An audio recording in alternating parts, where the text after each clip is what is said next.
30 বছর বয়সী ফিলিস্তিনি ফটো সাংবাদিক ফাতিমা হাসৌনার জন্য ফটোগ্রাফি ছিল শুধু পেশা নয়, একটি লক্ষ্য। গাজা উপত্যকার যুদ্ধ বিধ্বস্ত বাস্তবতাকে বিশ্ববাসীর সামনে তুলে ধরার, ইসরায়েলের 18 মাসব্যাপী গণহত্যামূলক যুদ্ধে হাতে ক্যামেরা নিয়ে ফাতিমা প্রতিদিন গাজা শহরের অলি গলি ধরে হেঁটে বেরিয়েছেন। ধ্বংসপ্রাপ্ত বাড়ি, শোকাহত পরিবার এবং ধ্বংসস্তূপের মাঝে শিশুদের চোখে জলজলে আসা সবই তার ক্যামেরায় ধরা পড়েছে। তিনি হাজার হাজার ছবি তুলেছেন, যা সারা বিশ্বের সংবাদ মাধ্যমে ছড়িয়ে পড়েছে। তার লেন্সে ধরা পড়েছে ধ্বংসের মাঝে মর্যাদা, যন্ত্রণার মাঝে সহ্য শক্তি এবং হাহাকারের মধ্যেও অম্লান থেকে যাওয়া ক্ষণিকের আনন্দ।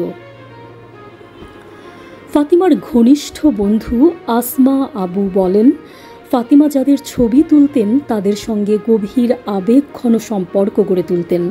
তিনি নারীদের মায়ের মতো দেখতেন আর প্রতিটি শিশুকে নিজের মতো করে ভালোবাসতেন।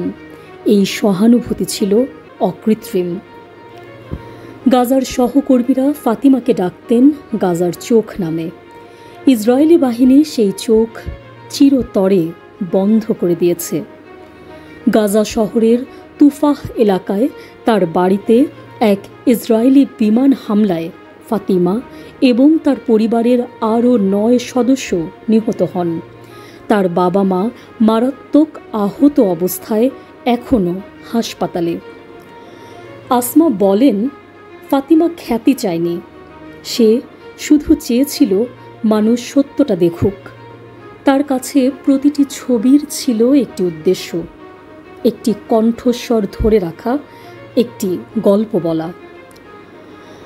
গাজার ইউনিভার্সিটি কলেজ অব অ্যাপ্লাইড সায়েন্সে মাল্টিমিডিয়া পড়া ফাতিমা অল্প সময়েই তার বর্ণনাত্মক ছবির জন্য পরিচিত হয়ে ওঠেন।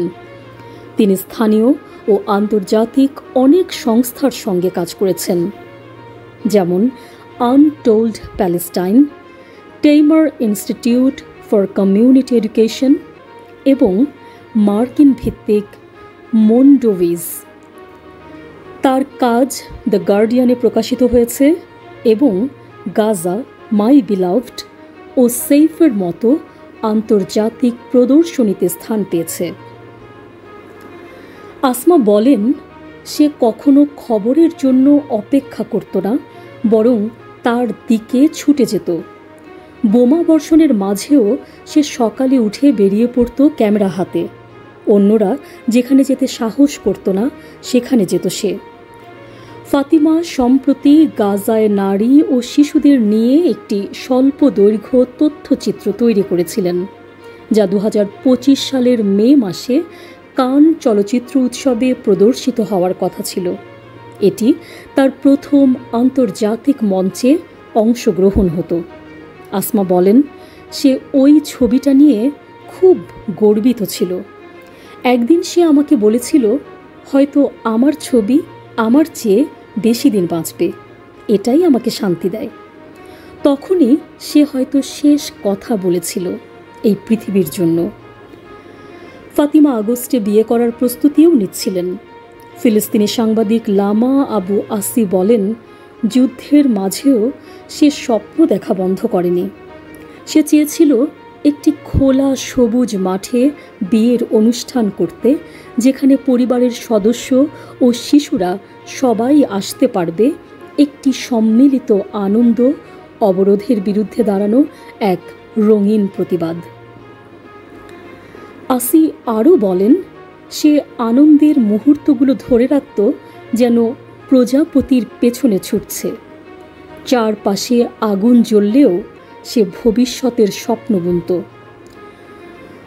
যুদ্ধ চলাকালে ফাতিমা নিজের ব্যক্তিগত কষ্ট সহ্য করেছেন, দাদি ও আরও কয়েকজন আত্মীয়ের মৃত্যু, তবু থামেনি। অনেক দিন আমি তাকে বিশ্রাম নিতে বলতাম, বললেন আসমা।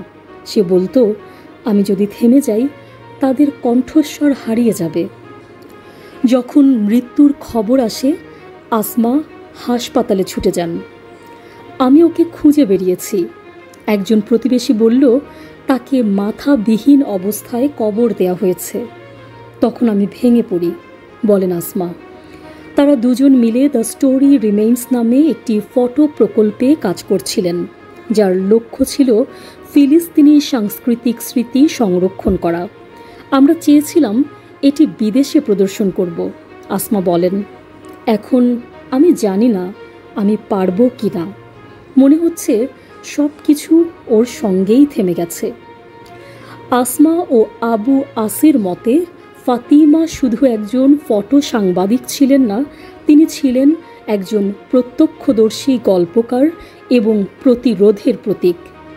ফাতিমার মৃত্যু এমন সময়ে ঘটে যখন ইসরায়েল গাজা শহরের আবাসিক এলাকায় আবারও হামলা জোরদার করেছে। যদিও ইসরায়েল দাবি করে তারা কেবল সন্ত্রাসী অবকাঠামো লক্ষ্য করে, মানবাধিকার সংস্থাগুলো বারবার জানিয়েছে এই সব হামলায় অসংখ্য নিরীহ বেসামরিক নাগরিক নিহত হচ্ছেন। গাজার সরকারি মিডিয়া অফিস এক বিবৃতিতে বলেছে, ফাতিমার ঘটনা প্রমাণ করে গাজার সাংবাদিকরা প্রতিদিন কি ভয়ানক ঝুঁকি নিয়ে কাজ করেন। মিডিয়া কর্মীদের সুরক্ষা নিশ্চিত করা উচিত।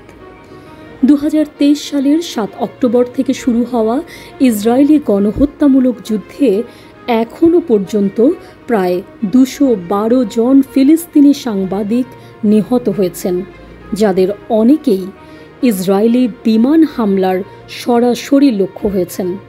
এমনটি জানিয়েছে ফিলিস্তিনি সাংবাদিক সুরক্ষা কেন্দ্র।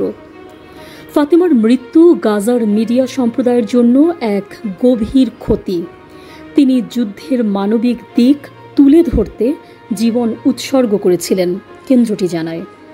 তারা জাতিসংঘের নিরাপত্তা পরিষদের প্রস্তাব 2222 এর কথা স্মরণ করিয়ে দেয়, যা সশস্ত্র সংঘাতে সাংবাদিকদের সুরক্ষা নিশ্চিত করার আহ্বান জানায়। গাজায় এই সুরক্ষা বারবার উপেক্ষিত হচ্ছে, কেন্দ্রটি বলে, এবং আন্তর্জাতিক তদন্তের দাবি জানায়। নিউজ ডেস্ক, সংযুক্ত।